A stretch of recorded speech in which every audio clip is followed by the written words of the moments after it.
Ha llegado la noche del domingo y eso solo significa una cosa. Es momento para un nuevo episodio del Antipodcast. Hola a todos, ¿cómo están? Les doy la bienvenida a este su programa favorito de ciencia, de misterio, de terror y algunas otras cosas más. Como ya se dieron cuenta, los que sigan el programa de hace tiempo, pues en esta ocasión me encuentro solamente yo, debido a que de pronto todo está bien, ¿eh? Todo está más que bien, solo que de repente se nos complica el tema de ponernos de acuerdo y coincidir en un día para estar, pues por lo menos dos de nosotros, Sergio Fer y yo, para las grabaciones. Sin embargo, ustedes jamás se van a quedar sin un buen programa del Antipodcast, al menos no, como dicen, bajo mi guardia. Y pues les tocó en esta ocasión estar a ustedes conmigo. Yo soy Miguel Padilla, el Dr. Miguel o Miguel simplemente, como ustedes prefieran. Y como ya vieron, hoy vamos a hablar sobre un tema, poco más que fascinante. Increíble este tema. Casos reales de reencarnación. Vamos a hablar de la ciencia que hay detrás del volver del más allá para habitar otro cuerpo. ¿Es esto posible? Porque recuerden lo que acabo de decir. La ciencia detrás de la reencarnación. ¿Estamos diciendo que hoy actualmente hay evidencia científica de este tema? ¿Estamos diciendo que hay artículos que podemos revisar juntos respecto al tema de la reencarnación? ¿No les parece increíble? Pues bien, además de hacer estas revisiones, les traigo una perspectiva filosófica del tema, histórica, mística del tema, pero también la perspectiva, como les digo, científica y médica. Ahora bien, me quisiera presentar un poquito más para los que son nuevos en este espacio, en este proyecto, en el Antipodcast, y que dicen, bueno, ¿y tú cómo por qué estás hablando de este tema? ¿Tú quién rayos eres, no? Bien, como les decía, yo soy Miguel Padilla, soy médico de profesión con posgrado en neurociencias e investigación de imagen neurológica, con un segundo posgrado en neurociencias, concretamente en medicina del sueño, y también soy estudiante de penúltimo año de la licenciatura de filosofía.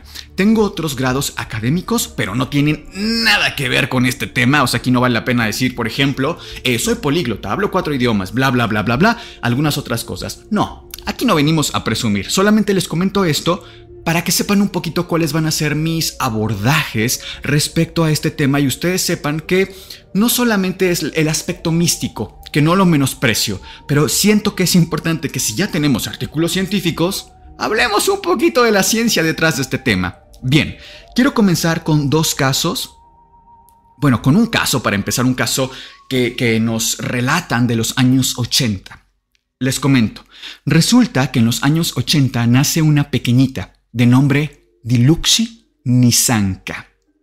Esta pequeñita fue criada prácticamente como el resto de sus hermanos por parte de sus padres.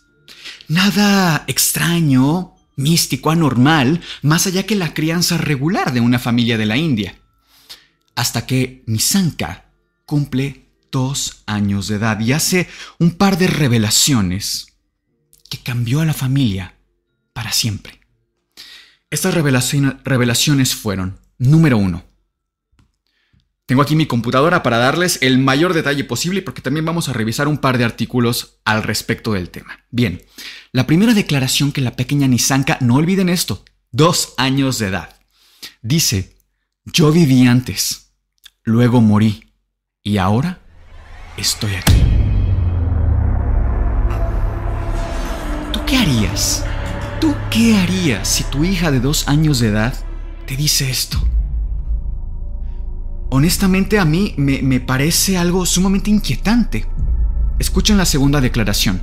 Insisto, esto es en el mismo tiempo, 2 añitos de edad la pequeña. Con toda la ternura que uno tiene a esa edad, imagínensela. Bien, ella dice, ustedes no son mis verdaderos padres. Quiero estar con mi verdadera mamá que aún me está esperando. Qué increíble, ¿no? Hay un tercer factor que cuando Nisanka tenía, insisto, 2 años.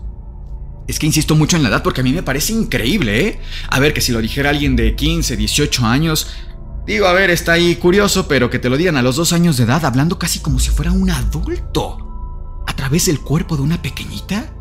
No lo sé, creo que hay algo aquí muy misterioso. Bien, el tercer factor aquí es que Nisanka le tenía un pavor, por no decir fobia, al agua.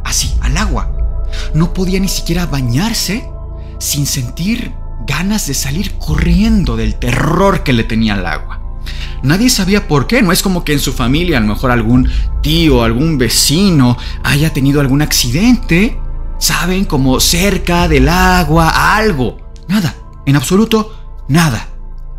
Los padres de Nisanka intentan pedir ayuda a alguien que pues tuviera algún mínimo entrenamiento en el tema, pero no encontraron a nadie. Lo que hacen es simplemente esperar. Pasan algunos años más hasta que Nisanka cumple 5 años de edad, siendo aún muy pequeñita. Y comienza a dar más y más declaraciones, como si Nisanka a mitad del juego, como una pequeñita de su edad, o dormida, o comiendo, o en cualquier momento del día, recordara cosas y empezara a decir: yo tenía 2 hermanos, ambos menores que yo. Regresaba. Mi mamá era una mujer muy justa. Vivíamos cerca de un puente amarillo. Regresaba. ¿Tú te imaginas de verdad esta situación? Es que yo no puedo. Bien. Para este punto los padres dicen: es que tenemos otra vez que buscar ayuda con quien sea, que tenga el más mínimo conocimiento, más allá de lo que nosotros podemos tener. Fíjense qué buenos padres, honestamente, los de Nisanka. Y buscan, pues, otra vez ayuda, pero no encuentran, hasta que dan con alguien que está dispuesto por lo menos a escucharles. Un arqueólogo, que si bien no tiene entrenamiento médico, sí tiene entrenamiento científico, conoce el método científico, es una persona metódica, quiero decir. Lo que hace este hombre, el arqueólogo, es pedir una entrevista con la pequeña Nisanka, en presencia de sus padres. ¿Para qué? Para anotar las declaraciones, estos momentos que ya tenía en los que decía ciertas cosas. Dentro del mundo de la investigación de la reencarnación se les llama statements en inglés, o bien en español declaraciones. Vamos a llamarle declaraciones, pero no olviden que también se les llama statements por si ustedes quieren leer más respecto al tema, porque de verdad hay muchísimo que leer, muchísimo. No saben la cantidad de información que yo me puse a buscar, no solamente en libros, artículos, conferencias, pláticas, en fin, hay muchísimo hablado de este tema. ¿De acuerdo? Statements o declaraciones. Lo que hace el arqueólogo, les digo, es ir a buscar a Nisanka con fines de anotar en una libreta cada uno de las declaraciones que ella hiciera, para intentar después cotejarlas con algo más. En efecto, los padres lo permiten y toma más de 50 declaraciones. Sin embargo, se da cuenta que Nisanka tiene estos momentos, vamos a llamarles, de regresión de la nada. O sea, no es algo incluso que ella pudiera provocar, sino que de la nada surgían. Por lo que él les pide a los padres de Nisanka que si volvía a surgir alguna declaración, algún comentario, alguna regresión, ellos mismos tomaran las notas pertinentes para que después él las tuviera y pudiera hacer algún tipo de investigación. Lo primero que al arqueólogo se le ocurre es buscar dentro de los registros forenses, porque imagínense, o sea, el arqueólogo habla con Nisanka y le cree de inmediato. Dice: es que esto no puede ser inventado. ¿Cómo está hablando ella como si fuera un adulto? Y lo viene haciendo desde los 2 años de edad. No es algo común, usual. Ahí tengo un comentario. Voy aquí a anotar porque, bueno, es que tengo mucho, les digo. Trato de tener un pensamiento ordenado en este tema, pero es un poco difícil. Bien. Los padres toman más notas de las declaraciones de Nisanka, se juntan más de 100, y lo que hace el arqueólogo es buscar dentro de los registros forenses casos de pequeñitas fallecidas con las características que coincidieran con las declaraciones de Nisanka. ¿Era posible hacer esto? Pues bien, resulta que dentro de su búsqueda no encuentra nada. ¡Nada! Ninguna pequeñita coincidía con las declaraciones.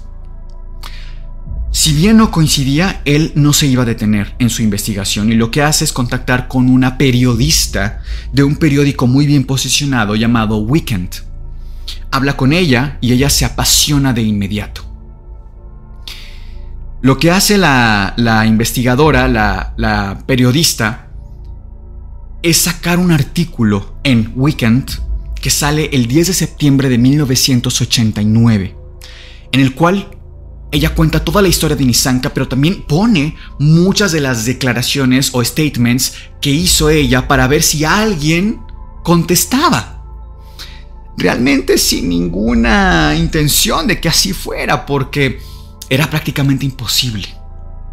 A los 3 días, una mujer de nombre Dharmasa contacta al periódico y dice: ustedes están hablando de alguien a quien yo conocí muy bien, mi propia hija fallecida. Su hija se llamaba Shiromi Inoka, una chica joven. Ahí es la nota que les iba a decir. Una chica joven que fallece trágicamente ahogada en un arroyo. ¿Será esta la explicación del pavor que le tenía Nisanka al agua? ¿Y por qué digo que una nota ahí especial? Porque ¿recuerdan que les dije que el arqueólogo no encontró nada realmente? Bueno, si nos ponemos un poquito a sacar conjeturas, nos daremos cuenta que no encontró nada. Seguramente porque el arqueólogo estaba buscando pequeñitas fallecidas. Supuestamente Shiromi Inoka fallece siendo prácticamente una adulta, una mujer joven cuando menos. No iba a encontrar un registro de tales características. Y además, seamos honestos, es difícil que en un registro forense se pongan cosas como tenía 2 hermanos menores y vivía cerca de un puente amarillo. Eso no se toma en cuenta en lo más mínimo. Y número 3, pocas veces se tiene acceso tan abierto a registros forenses. La investigación no termina ahí, porque ya tenían a Dharmasa, la madre de Shiromi Inoka, quien supuestamente fue la vida pasada de Nisanka, y lo que hacen es hacer una prueba. Ellos deciden llevar a Nisanka a unos cuantos kilómetros de la casa de Dharmasa. Repito, deciden llevar a Nisanka a unos cuantos kilómetros cerca de la casa de Dharmasa. ¿Por qué? Ellos querían que estando relativamente lejos, te estoy hablando de 3 kilómetros quizá, fuera la propia niñita de 5 años, Nisanka, quien guiara al equipo. Vámonos por aquí, en esta calle, tomemos este sendero. Tú dirás, ¿lo lograron? Pues sí, Nisanka recordaba perfectamente el camino de regreso a su antigua casa. Fue una prueba que pasó con honores delante de el arqueólogo, la periodista y sus propios padres. Llegan a la casa de Dharmasa y casi de inmediato se reconocen. Al menos así lo hizo Nisanka para con su antigua madre. Lo que hacen después los investigadores, y con los investigadores me refiero tanto al arqueólogo como a la propia periodista, es tomar las declaraciones, los statements, y cotejarlos con lo que realmente haya vivido Shiromi Inoka, la antigua vida de Nisanka. Todo coincidía. Todo coincidía. Si bien es cierto que hay algunos detractores de esto y dicen, no, hay puntos que no coincidían, hace no mucho tiempo salió una reciente investigación de un hombre también de la India de nombre Hassan, o apellido Hassan, perdón, que dice que algunas cosas que no coinciden en realidad se explican por fenómenos como este. Ejemplo, Nisanka decía que vivía en Dámbula, en el Parehuete. Si bien es cierto que Dharmasa y Shiromi Inoka vivieron en Dámbula, el Parehuete no existía. Parehuete no era una zona geográfica ubicable en el mapa. Sin embargo, en la lengua local que se hablaba en el lugar en ese momento, Parehuete significa lugar lleno de árboles. Y así se le llamaba a este lugar. Si bien no de forma oficial, sí de forma local. Entonces estas pequeñas cosas que parecen saltar, en realidad, tienen explicación. Para mí este es uno de los casos más interesantes, de los registros más fascinantes de supuesta reencarnación. Digo supuesta porque desde luego que es difícil comprobar estos casos, ¿no? Pero al menos a manera de relato y además investigación por tantos testigos y personas, creo que son bien interesantes. Ahora, hablemos un poco de dónde viene la idea de que podemos reencarnar. porque esto es nuevo, es muy del New Age, por ahí me decían. En realidad no, para nada esto es nuevo. Esto es mucho más antiguo de lo que podemos pensar. Resulta que hace muchos años existió una religión que pocos conocen: el orfismo. El orfismo se fundamenta en los misterios órficos. Los misterios órficos resultan ser pasajes que hablan de, por ejemplo, cómo fue creada la humanidad. Los órficos pensaban que los seres humanos nacimos de una parte mortal, terrenal, pero también de una parte divina. Ellos dicen que somos descendientes del dios Dionisio, hijo de Zeus. La historia cuenta que los titanes tomaron a Dionisio y se lo devoraron a mordidas. Zeus, al ver tal escena, se cabrea como pocas veces lo hizo y lanza rayos a las cenizas de los titanes y a los restos de su propio hijo. Y de ahí nace el hombre y la mujer, nace la humanidad. ¿Esto qué tiene que ver con la reencarnación? Tiene mucho que ver, porque resulta que, como les decía, tiene un componente terrenal y un componente divino. ¿Cuáles son esos componentes? El cuerpo y el alma. Es la primera vez que la humanidad tiene un concepto tan metafísico de lo que es el alma. Porque, por ejemplo, para los antiguos griegos, el alma en realidad no se parece, vaya, a lo que nosotros podemos concebir dentro del pensamiento judeocristiano. El alma como algo espiritual, algo que tiene que ver con lo divino. No. Para ellos el alma tiene que ver con el movimiento. Si, por ejemplo, un objeto como la lámpara se mueve, esto nos habla de la animación que tiene la lámpara, pero no como tal, de algo espiritual. El alma incluso está animada, quiero decir, animada, las ánimas. El cuerpo humano, por ejemplo, se mueve en la caja torácica cuando respiramos. Este movimiento de amplexación, por ejemplo, amplexación, es un movimiento que corresponde a lo que está animado, a lo que está vivo. Para los antiguos griegos eso era, pero el concepto de el alma, como la conocemos o concebimos hoy en día, es en realidad un concepto órfico. Fíjense qué interesante, ¿no? ¿Cuántas veces creemos en estas cosas sin siquiera saber de dónde vienen? Pues bien, de ahí es de donde viene la teoría de que tenemos una parte que es el alma y una parte que es el cuerpo.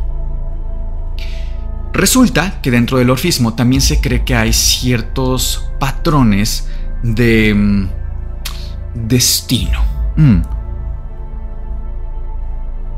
Por ejemplo, se piensa que si tú cumples con los preceptos divinos, vas a estar, cuando pasas a mejor vida, disfrutando de la compañía divina y pasándola increíble, algo así como estar en el cielo, ¿no? Pero si tú eres una persona que no te importan los preceptos divinos y vas por la vida siendo una mala persona, etc., entonces estarías condenando tu propia alma. Nadie te castiga, pero simplemente no has aprendido la lección. Y entonces tienes que volver a habitar un cuerpo, a reencarnar un cuerpo. Sin embargo, para los órficos esto no se aplicaba a la palabra reencarnar, sino que ellos utilizaban un concepto bien interesante, que es la transmigración de las almas. Para los antiguos órficos, que después también aparecen en otras culturas, se le da al alma una propiedad de ser peregrina, de ir viajando a diferentes cuerpos, habitando diferentes cuerpos para aprender ciertas lecciones que solamente podrían aprender en esos contextos, en esos cuerpos y en esas vidas. Es por eso que para ellos, en ocasiones, el alma tiene que cumplir ciertos ciclos, cosa que podemos ver también en muchas culturas, muchos contextos sociales. Bien, ya tenemos un poquito el origen. Nada más quisiera hacer una última anotación con respecto al aspecto histórico, y es que para los órficos no solamente podríamos volver como otro ser humano, sino como formas de vida alternas. Me refiero a animales. No se sabe si a plantas, porque honestamente los textos recuperados son pocos, pero se piensa que podías regresar en forma de animal, lo cual para mí resulta bastante inquietante. Les comentaré por qué al final, pero creo que es bastante intuitivo el por qué, sin lugar a duda. Sin embargo, ellos pensaban que como podíamos volver en forma de animales, era absolutamente irracional, imposible, asqueroso el comer animales. ¿Por qué? Porque pues en teoría podrías estarte comiendo a tu abuela, a tu antiguo amor, a un hijo que perdiste. Así que todos eran vegetarianos. Después, quien lo retoma con mayor fuerza es nada más y nada menos que un filósofo, el filósofo Pitágoras. Pitágoras no solamente era de un pensamiento sumamente órfico, sino que además él crea una secta, la secta pitagórica. Ya he hablado un poco de él, lo vamos a ver un poco más en el curso que les estoy preparando de filosofía, pero él además de crear esta secta, él hace que todo un pueblo sea vegetariano, por esta misma idea de que reencarnamos y podemos reencarnar en animales, y los animales tienen alma. Ese es el pensamiento que ellos tenían, ¿de acuerdo? No creas que te estoy intentando convencer de que seas órfico. Oye, ¿tienes un momento para hablar del orfismo? No, nada de eso, solamente creo que está bueno saber este contexto. Ahora, antes de pasar a la evidencia científica, me gustaría hablar de quiénes han investigado este fenómeno con mayor detalle, con mayor metodismo. Bien, quiero hablar primero de Ian Stevenson. Ian Stevenson fue un psiquiatra de Estados Unidos que trabajó en varias universidades y en 1961 decide irse a la India porque se da cuenta que parece ser que en la India hay más casos que en Estados Unidos. No se explica muy bien el por qué. Decide irse un solo mes a la India, pensando y esperanzado más bien a encontrar al menos un solo caso de reencarnación que pudiera estudiar. Encuentra 25. En un mes encuentra 25 casos. Vaya. El hombre estaba fascinado con el tema y termina escribiendo un documento de más de 2.200 páginas, donde nos cuenta y nos reporta de más de 200 casos de supuesta reencarnación. Él fue el pionero, fue quien asentó las bases desde los años 50, en los años 60 sigue investigando y hasta hace no muchos años siguió escribiendo. Tiene un libro muy bueno que no recuerdo ahora muy bien en español cómo lo llegaron a traducir, porque cambia mucho de pronto los títulos, como en las películas, que tiene un título en inglés y en español nada que ver el título. Pero, a ver, déjenme ver si lo tengo por aquí.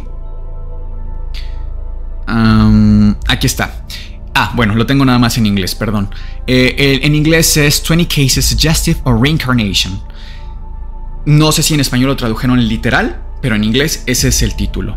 Ahora, después hubo un segundo gran investigador mucho más actual, que de hecho está vivo y hasta hace unos 6 meses dio una conferencia bastante buena que pude escuchar, de nombre Jim Tucker. Él es el doctor Jim Tucker.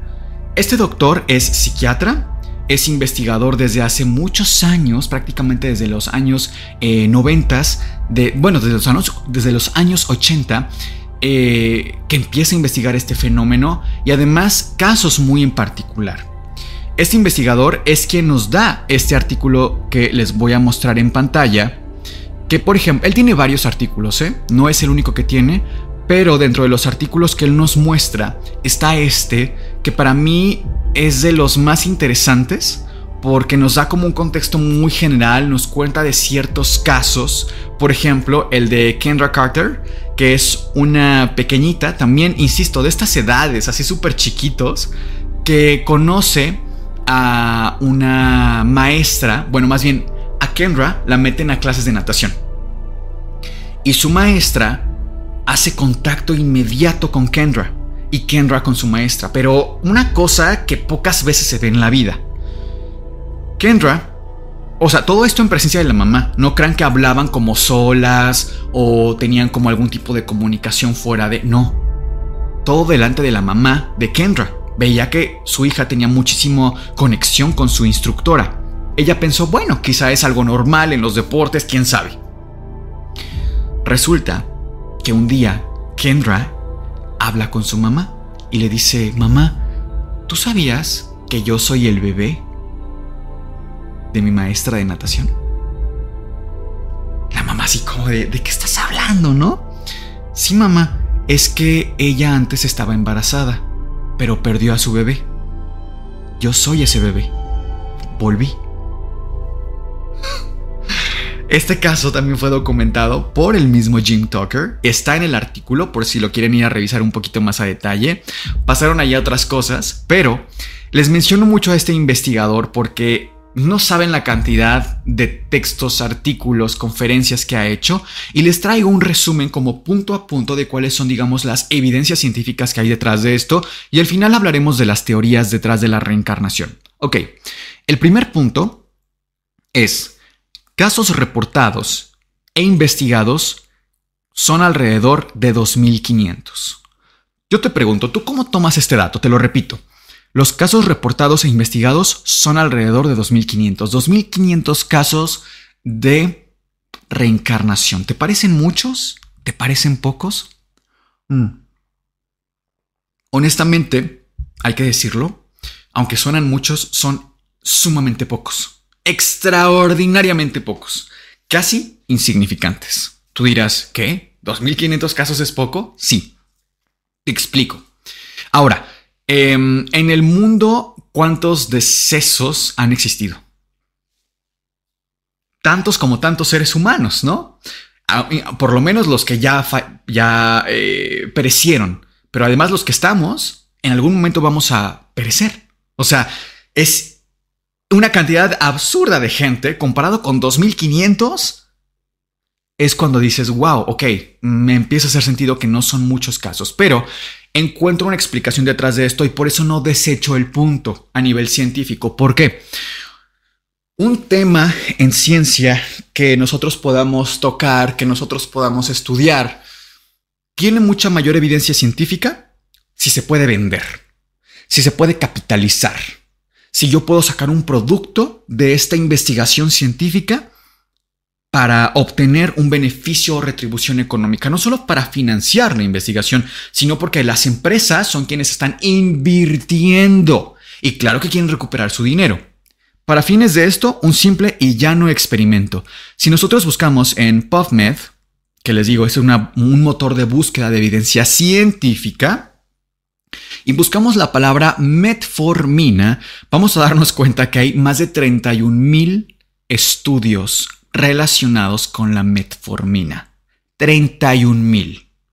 No nos va a sorprender tanto si tomamos en cuenta que la metformina es un medicamento que sirve para personas con diabetes. ¿Y cuántas personas con diabetes hay en el mundo?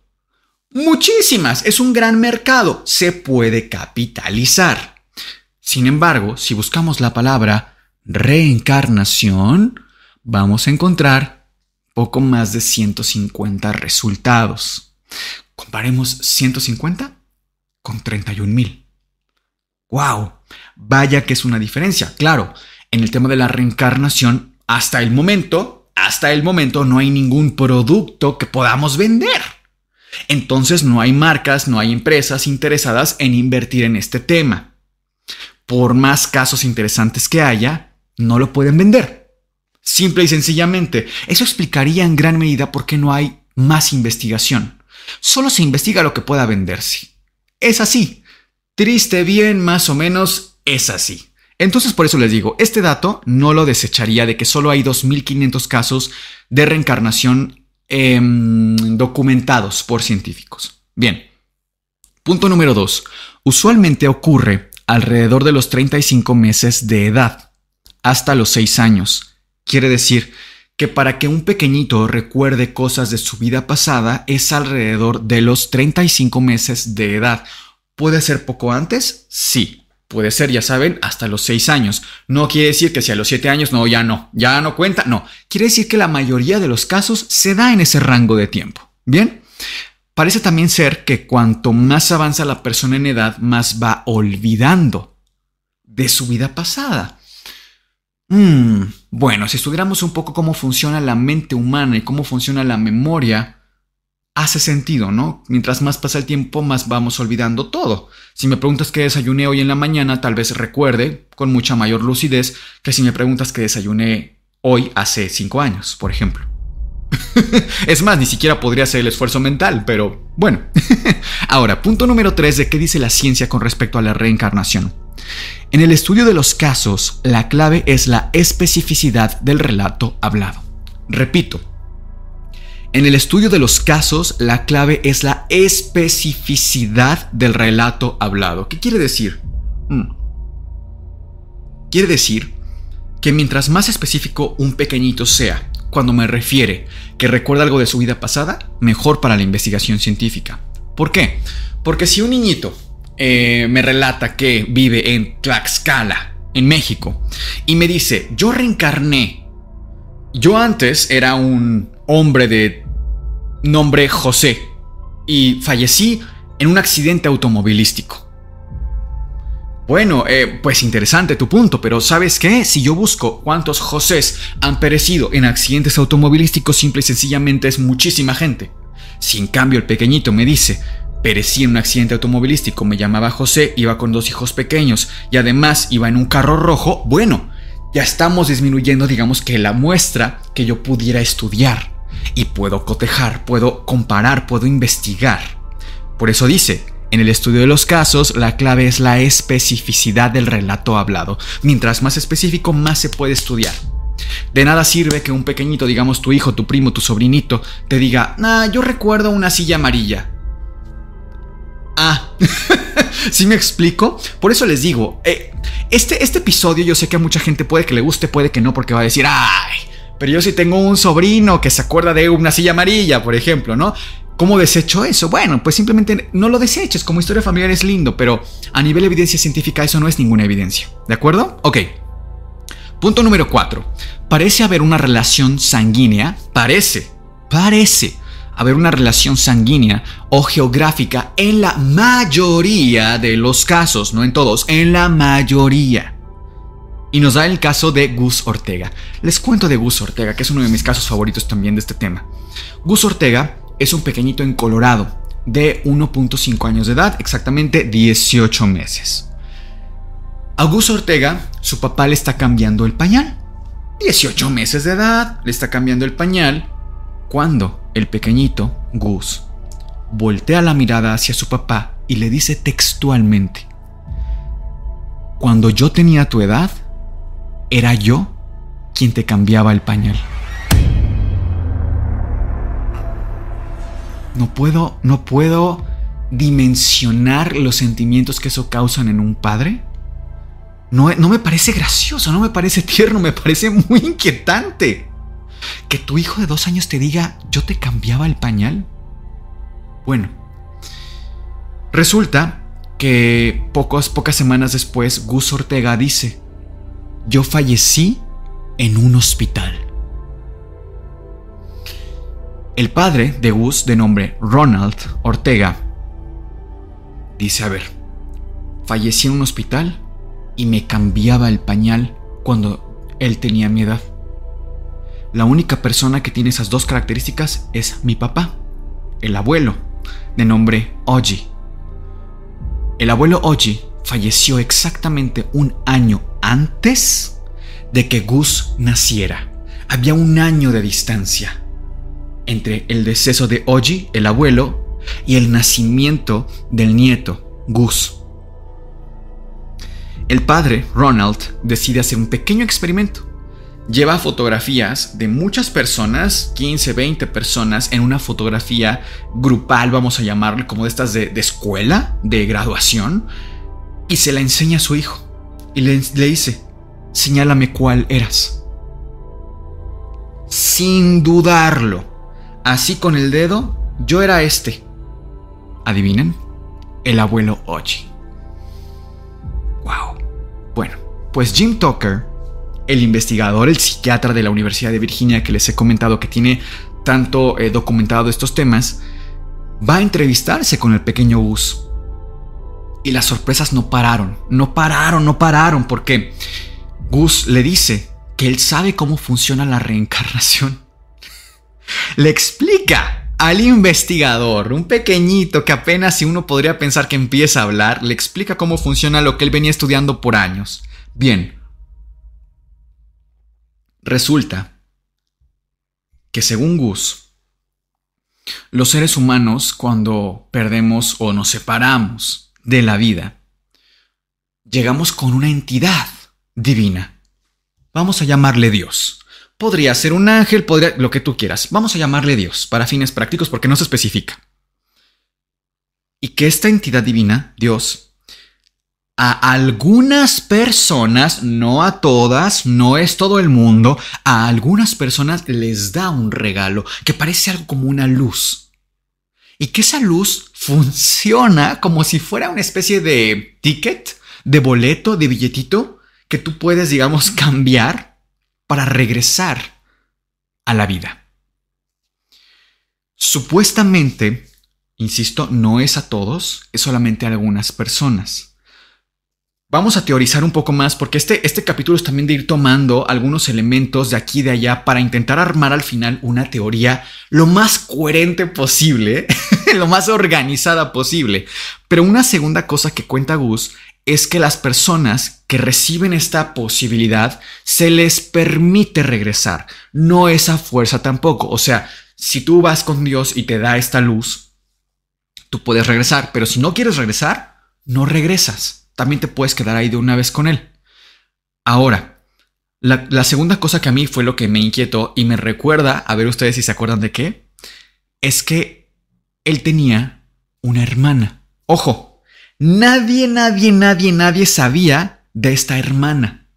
Era una hermana secreta. Resulta que el papá, Ronald, tiempo después investiga y en efecto, el abuelo Oji tenía una hermana, una media hermana de la cual nadie sabía.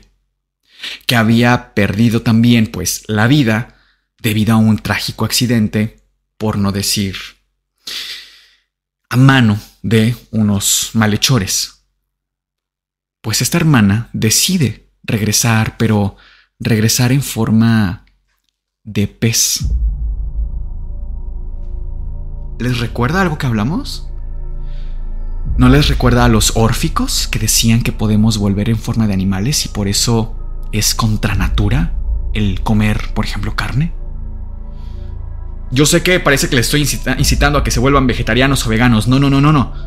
Pero es que empieza, insisto, a hacer conexión una cosa con la otra. Bien, si ustedes quieren pensar que esto es inquietante o no, lo dejo en sus manos. Yo solamente les traigo la información. Ahora, vámonos con el siguiente punto. Porque el caso de Gus Ortega, pues, digamos que es lo más relevante. Claro que hay más declaraciones, les digo, pero son muy circunstanciales, ¿no? Que recuerdo un objeto, recuerdo este momento, recuerdo el sabor de esta comida, pero puntos importantes, lo de la hermana, cómo funciona la reencarnación y cómo empieza a hacer estas declaraciones a tan temprana edad. Por eso también, pues, les hablaba de los 35 meses de edad, pero puede ser antes. En el caso de Gus, por ejemplo, y en el caso también de Nisanka, fue antes. Si recuerdan, en el caso de ella fue a los 2 años de edad, en el caso de Gus fue a los 18 meses. Entonces, pero promedio casi todos son a los 35 meses. ¿Va? Ok. El siguiente punto, número 5, dice, parece haber una relación entre lo traumático del deceso previo. Escuchen esto. Parece haber una relación entre lo traumático del deceso previo y la probabilidad de memorias post-mortem. Ok. Para mí este punto también tiene mucho que ver con el de la hermana de Gus. Bueno, de Oji, su reencarnación Gus. Porque si recuerdan, pues les acabo de contar que la hermana fue arrebatada de su posibilidad de vivir por unos malhechores. Y justo esto que nos está diciendo el investigador es que los pequeños, esto está en el artículo, también si lo quieren revisar, hay una parte en el artículo que lo comenta más a detalle, pero el punto es que los pequeñitos que empiezan a recordar de sus vidas pasadas, cuando tú les vas preguntando, sobre todo cuando fueron muy agresivas las formas en las que se fueron en su vida pasada, ellos empiezan a sentir mucha rabia, mucha ira, siendo pequeñitos. Pareciera que la ira de su vida pasada, como ese de ¿por qué me quitaron la vida? Es que esto no es justo. Empiezan a entrar en un frenesí que los consume. O sea, es muy interesante esto incluso a nivel psicológico, considero yo. Bien. Vámonos con el siguiente punto, que es el 6. El tiempo entre el fallecimiento y la reencarnación dura algunos años. No es inmediato. Bien. Este punto, si no me equivoco, se relaciona con el 8. Me voy a saltar al 8 también para que lo escuchemos de una vez. Les voy a leer otra vez el 6 y el 8 juntos porque se relacionan mucho. Atentos, atentas. El tiempo entre el fallecimiento y la reencarnación dura algunos años. No es inmediato. O sea, no es que tú pierdas hoy en día, digamos, a las 4 de la tarde la vida y a las 5 ya renació alguien en el mismo hospital. No funciona así, sino que pueden ser años. Escuchen el punto 8. 20% de las personas refieren recuerdos entre vidas, incluso presenciar su propio funeral. Y hay un caso en la India de un pequeño, ya me acuerdo, que estaba muy molesto porque este pequeñito dice que, oye, en mi vida pasada yo pedí claramente que me enterraran en el jardín debajo de mi árbol de jacarandas. Y no lo hicieron así, esparcieron mis cenizas y ahora estoy flotando en el mar. Pues bien, investiga la familia, se arma toda una historia ahí muy grande, similar a la de Nissanka, y en efecto, dan con quien era en su vida pasada supuestamente, y sí, increíblemente nadie más lo sabía, pero la hija de la persona que fue este pequeñito en su vida pasada, después de la incineración, lo arroja al mar porque no pudo obtener el permiso que se requiere en el país para ponerlo en su jardín. Pero fíjense, cómo hay como ese tiempo entre vidas supuestamente, ¿no? Bien, me voy a regresar al punto 7, que es probable que la causa de fallecimiento previa se relacione con alguna fobia de la vida actual. El caso de Nissanka. Como Shiromi Inoka parece haberse ahogado en un arroyo y Nissanka tenía fobia incluso a bañarse. Es interesante, ¿no? Vámonos con el punto 9. Este es muy interesante también. Les cuento, en la India hay muchos casos de pequeñitos, porque cabe mencionar que en la India hay muchos más casos de esto, como que están más abiertos cultural y socialmente a hablar de esto que, por ejemplo, nosotros en México. Yo creo que es un aspecto más bien como de aceptación cultural. Pero en la India hay varios casos en los que, por ejemplo, una pequeñita relata ser la reencarnación de un hombre que perdió la posibilidad de vivir lo digo así para que no nos quiten el video, en una máquina de una fábrica, y que la máquina le trituró todos los dedos, todo el brazo, y ahí pereció por pérdida de flujo sanguíneo. La pequeñita no solamente recuerda todo el evento, le tiene miedo a las máquinas, sino que además ella nació con unas marcas en los dedos y parte de su brazo. Como si fuera tal el trauma que pasara incluso a la siguiente vida. Esto se relaciona con una de las teorías que veremos al final. Les digo, todo esto va armado. Les prometo que es lo más organizado que les pude dar este episodio. Pero bien, esos son los puntos que la ciencia nos refiere muy en general con respecto a las investigaciones tanto de Ian Stevenson como de Jim Tucker, el doctor Jim Tucker. Bueno, también Ian Stevenson era doctor, en paz descanse, pero son sus puntos fuertes de investigación científica de qué es lo que dice la ciencia. Ya hablamos de qué es lo que dice la ciencia, hablamos de qué es lo que dice la filosofía y la historia. El misticismo, a decir verdad, viene acompañado con la filosofía, pero obviamente hablar de budismo, hablar de etcétera, cualquier otra creencia y filosofía de vida, eso ya lo dejo en manos de cada quien le interese, porque si no, no acabaríamos. Pero antes de terminar este episodio quisiera hablar un poco de las teorías. ¿Qué pasa con la reencarnación? ¿Es algo real? O sea, y si sí, ¿cómo podemos saberlo? ¿Podemos recordar esto? Sé que hay un tema de regresiones, registros akáshicos y otras cosas, pero honestamente me quiero quedar principalmente con estas posibilidades, con estas aproximaciones, para no perdernos en demasiada información. Y finalmente porque el episodio tiene este abordaje un poco más hacia lo científico. Bien, en cuanto a las teorías, la primera es la teoría de memoria genética. La memoria genética quiere decir, o la teoría, esta teoría de hecho es de Jim Tucker. Él dice que los seres humanos tenemos una serie de repeticiones en la vida. Hay gente que todos los días tiene la misma rutina, todos los días, cada uno de los días. Tenemos pensamientos muy recurrentes, todos los días pensamos en ciertas personas, pensamos en ciertas cosas, comemos cosas muy similares. Tenemos una vida que consistentemente es la misma, cada día. Y eso genera una especie de marca o memoria en nuestro ADN. ADN que pasa a nuestra descendencia, a tus hijos, a tus nietos, hasta tus tataranietos, etc. En una cadena genética que puede simplemente no terminar. Él dice que esta explicación es viable para los casos como el de Gus Ortega, que directamente el abuelo Oji parece haber dejado una marca genética en Gus Ortega. Ok, en fin, no quiere decir que la reencarnación sea real. De hecho, esta teoría es un poco en contrapropuesta de la reencarnación, porque esta teoría viene más bien a decirnos, a ver, no es reencarnación, es una marca genética que se queda de generación en generación y que los pequeñitos lo piensan como si fuera un recuerdo, pero no es un recuerdo, es simplemente una marca. ¿De acuerdo? Ok. Esta teoría también tiene de alguna forma fundamento con algo que vemos en neurociencias, que es el principio de Evian. Les platico de qué va y si a ustedes les hace sentido, déjenme en los comentarios, o si de plano no, también déjenme en los comentarios qué opinan. El principio de Evian, muy en resumen, quiere decir que dos neuronas o dos células que se activan juntas o se disparan juntas están conectadas. Les voy a dar un ejemplo. En neurociencias nos interesa mucho cómo funciona, por ejemplo, la imaginación. Si tú... a ver, yo te voy a pedir que en este momento imagines un delfín balanceando una piña. De hecho, creo que te tocó este tema hace algún tiempo. Si yo te pido que... Sí, creo que hasta con este ejemplo. Un delfín, imagínate un delfín balanceando en su trompa una piña. Yo te pregunto, ¿puedes hacerlo? Seguro que sí. Seguro que la mayoría puede. Ahora te pregunto, ¿cuándo has visto realmente a un delfín balanceando una piña en su boquita? Nunca. ¿Qué pasa entonces?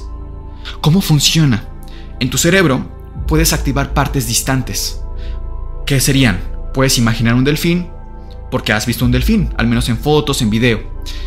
Puedes imaginar una piña porque has visto una piña, también de alguna forma la has visto. Y puedes imaginar algo que está balanceando, el movimiento de balanceo. Estos tres recursos están en partes diferentes de tu cerebro, pero se activan al mismo tiempo en tu pensamiento de un delfín balanceando una piña, que al final te dan la imagen del delfín balanceando una piña, aunque sea trabajan en conjunto para darte ese resultado. Pero en realidad, tú estás imaginando un delfín, una piña y el balanceo. Y quizás hasta elementos secundarios como el mar, o un acuario, o donde hayas puesto a tu delfín. Pero el cerebro hace esto. ¿Cómo se relaciona lo que estoy explicando con lo que estamos hablando de la reencarnación? Bien, quiere decir que cuando tú activas estas partes distantes de tu cerebro, el delfín, la piña, el balanceo, crean una conexión que si es recurrente, se activan al mismo tiempo, se van a conectar. Y esta conexión, pues simple y sencillamente es una conexión interneuronal que puede ser de tipo eléctrica o química, con neurotransmisores o con corrientes eléctricas. O sea, a través incluso del pensamiento. Fíjense qué interesante. A través del pensamiento hay una conexión física. ¿Se han puesto a pensar en eso? Bien, estas conexiones dejan marca al final del día. Y esto en teoría, al menos en principio, el que podamos activar nuestras neuronas de esta manera ha sido algo que hemos ido dando a nuestras siguientes generaciones. Yo por ahí puedo darle un poco mayor de amplitud a esta explicación de la teoría de la marca genética o de la memoria genética. ¿Bien? Pues esa es la primera teoría. ¿Qué opinen ustedes? Lo dejo en sus manos. Vámonos con la siguiente teoría, que es los ecos. Los ecos, resulta que esta teoría se fundamenta más que en un aspecto neurocientífico o médico, en un aspecto físico, porque dice que todos somos energía. Todos somos energía incluso condensada, nuestro cuerpo es energía condensada, pero también la energía eléctrica que se activa cuando movemos las manos, cuando movemos el cuerpo, es energía. Y eso deja una especie de marca en el ambiente, no en la genética, sino en el ambiente.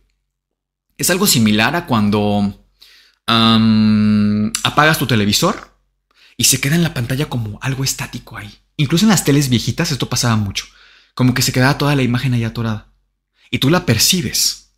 La teoría de los ecos es que dejamos esta marca de nuestra propia existencia y los pequeñitos de estas edades están justo en la edad en la cual su cerebro está mucho más abierto a los estímulos visuales, auditivos, gustativos, olfativos, etc. Pero también a todo, en general al mundo. Están recién explorando el mundo y es por eso que pueden percibir nuestros ecos de existencia. Esta teoría me parece también muy interesante, pero siento que ya es más metafísica, honestamente, que física propiamente. Sin embargo, bueno, creo que es de las más interesantes, sin lugar a dudas, y además esta se relaciona un poco con el hecho de que los pequeñitos, en efecto, terminen de contar estas memorias, que no son memorias, son solamente cómo ellos perciben estos ecos. Supuestamente la teoría es que aparte en esta edad de los 6 años, les recuerdo que es la edad en la que ya de plano como que no hay recuerdos de otras vidas pasadas, o más bien de estos ecos de nuestras existencias, es justo la edad en la cual ya son escolares, ya empiezan a tener experiencias mucho más sociales, con compañeritos de la escuela, sus propias experiencias, empiezan a generar sus propios ecos. Ustedes dirán cuál les va gustando más, yo no vengo a convencerlos de nada. Número 3. El fraude. Que todos son fraude. De hecho, esta teoría es también de Jim Tucker y me encanta que incluso él, siendo defensor de alguna forma de este tema, no esté cerrado a que, de hecho lo dice, yo he estudiado muchos casos que han sido fraude, muchos porque los papás quieren conseguir atención, quieren conseguir dinero, quieren conseguir, etc. Me parece súper aplaudible que él diga, muchos casos son fraude. Y quizá muchos que aún no se estudian lo son. Y es más, él dice, quizá algunos de los que yo he estudiado también son fraude. ¿Por qué? Porque no todos los hechos son comprobables. Como les digo, hay cosas como súper triviales que, ¿cómo compruebas? ¿No? Bien, vámonos con la cuarta teoría, que es que la reencarnación es real. La reencarnación es real y conocemos de alguna forma el sistema. Esta teoría simplemente va a ser como el resumen de todo lo que hemos hablado, que es que la reencarnación es un sistema metafísico, es un sistema real que se fundamenta en que los pequeños son en efecto reencarnación de vidas pasadas y que todos llegamos a un estado con una entidad divina que nos da esa posibilidad a algunos, que podemos regresar en forma de animales. Creo honestamente que de aceptar esta teoría, vamos a suponer que la reencarnación es real. Vamos a suponer todos que la reencarnación es real. Me parece inquietante el hecho de que nos estemos comiendo familiares, la verdad. No puedo dejar de pensar en eso, la verdad, o que aplasté, ¿no? Ahí a la tatarabuela, ¿no? El mosquito. Tal vez, pero alguien me decía, Miguel, es que yo sí creo en esto. Y creo en esto y sí pienso que cada quien acepta la naturaleza que desea para regresar. O sea, pero no sé, a mí me cuesta un poco creer honestamente que alguien quiera regresar, no solo a la vida. Yo, ni de chiste. No, Diosito, yo no te acepto la luz, muchas gracias. Te lo agradezco, así que bendícete. Pero a mí no me des un pase de vuelta, no, muchas gracias. Con una vuelta tuve, ¿no? Pero aún me cuesta más trabajo entender que alguien quiera volver en forma de cucaracha, ¿no? No sé. ¿Ustedes qué opinan? Los dejo con sus teorías. Creo que incluso ustedes pueden tener algunas nuevas. Y pues bueno, así cerramos el episodio. Creo que ya cubrimos todos los temas. Yo sé que este fue un episodio mucho más ñoño de lo que los tenemos acostumbrados. Espero que les haya gustado. Si no les gustó, no se preocupen. Ya saben que estos capítulos es cuando no estamos todos. Pero si sí les gustó, pues ustedes dirán. Si nos vemos otro día de la semana.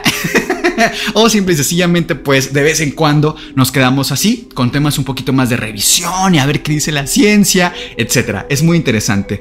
Pero antes de retirarnos, si me permiten, voy a leer las invocaciones de esta noche, que para mí es súper importante agradecerles, desde luego.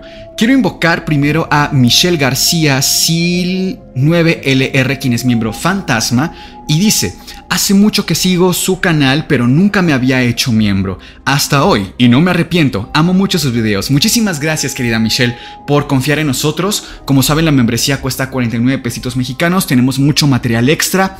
Próximamente también más material. O sea, tratamos de siempre estar dándoles más material. Aparte de que pueden ver los episodios los días sábado y sin cortes comerciales. Bien, quiero invocar también a... Ay, perdón, se me movió. Aquí está. A Ana Victoria Sosa Mayor 8260, quien es miembro Caldero Mágico, y dice: amo todos los capítulos de su hermoso y extraordinario canal. ¡Wow! ¡Qué gran trabajo hacen cada semana! Nos tienen maravillados con sus investigaciones. De verdad, gracias por... Ahorita no, fantasma, espérate. Ya casi terminamos. Con sus investigaciones. De verdad, gracias por crear esto para nosotros. Sin duda alguna, hacerme miembro del canal fue una de las mejores decisiones que he tomado. Me encantan Sergio, Fer y Miguel. Muchísimas gracias, Ana Victoria. Qué bonito. No saben que es mi parte favorita, el leer sus comentarios. Un episodio de puros comentarios, ¿yo no? Quiero invocar también a Sharon Miranda, quien es miembro fantasma, y nos dice: perdón, oigan, ¿ya? ¿Nadie me hizo plática hoy? Y me van a disculpar porque también tal vez yo edite este video, así que... yo pido disculpas. Dice Sharon: hola chicos, mi mamá y yo disfrutamos de verlos cada domingo y decidimos finalmente ser miembros del canal. Hacen un excelente trabajo. Saludos míos y de mi mamá, Verónica Arismendi. Saludos a Sharon y a Vero. Y por último, no sean así, déjenme mandar más saludos, me gusta mucho.